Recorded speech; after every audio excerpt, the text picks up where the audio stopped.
একজন দর্শক রক্তিম রয় 921 মন্তব্য করেছেন, কমেন্ট করেছেন যে আপনি মকর রাশির জন্য আজ অবধি কোনোদিন ভালো কিছু বলেননি। এটা উনি রিসেন্ট মকর রাশির দৈনিক পথ চলার যে ভিডিও সেখানে এই কমেন্টটা করেছেন। এখন এরকম কমেন্ট বহু মানুষ করে থাকেন। আমি ধনু রাশির মানুষের কাছেও পেয়েছি, বৃশ্চিকের কাছেও পেয়েছি, মিথুনের কাছে পেয়েছি, কন্যার কাছে পেয়েছি। বিষয়টা হচ্ছে ভালো কথা বলাটা জ্যোতিষীর কাজ নয়।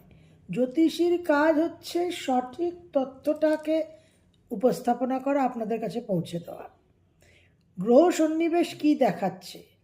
মঙ্গল যে মকর রাশিতে প্রবেশ করেছে, এক্সকিউজ মি, 16ই জানুয়ারি 2026, সেটা মঙ্গলের উচ্চস্থান অবশ্যই, কিন্তু সেই উচ্চস্থ হয়ে মঙ্গলের কি রেজাল্ট হবে সেটা যে সবসময় ইতিবাচক, খুব ফেভারেবল, খুব দুর্দান্ত হবে সকলের জন্য তা কিন্তু নয়।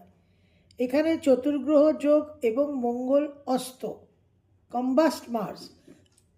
সেই জন্য আমি বারবার আপনাদের বলেছি যে ভারতবর্ষের নবম ভাব, ভারতবর্ষের সেপ্টেম্বর 2025 থেকে মঙ্গলের দশা শুরু হয়ে গেছে।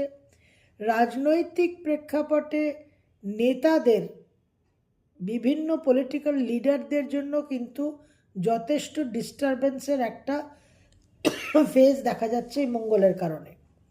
2025 মঙ্গলের বছর ছিল, কিন্তু 2026 রবির বছর, সেটাও একটা রুলিং পার্টি, গভর্নেন্সের একটা গ্রহ। এবং তার সঙ্গে আমি বারবার বলেছি যে মঙ্গলের প্রভাব 2026-এ কোনো অংশে কমবে না। মঙ্গলের খুবই ডিফিকাল্ট ট্রানজিট আছে থ্রু আউট দ্য ইয়ার।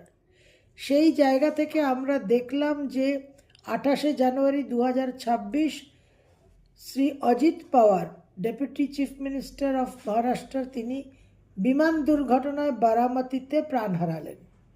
এই রকম বিমান দুর্ঘটনা, ট্রেন অ্যাক্সিডেন্ট, ভূমিকম্প, নানান রকম প্রাকৃতিক দুর্যোগের পূর্বাভাস আমি বহুদিন ধরে দিয়ে আসছি।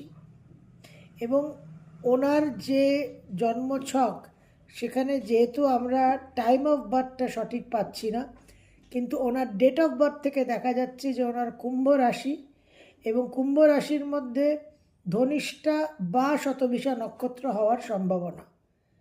তো এই সময়টা ওনার জন্য যথেষ্ট ক্রিটিক্যাল। এবং এই রাশির উপর দিয়ে কিন্তু রাহুকেতুর ট্রানজিট চলছে।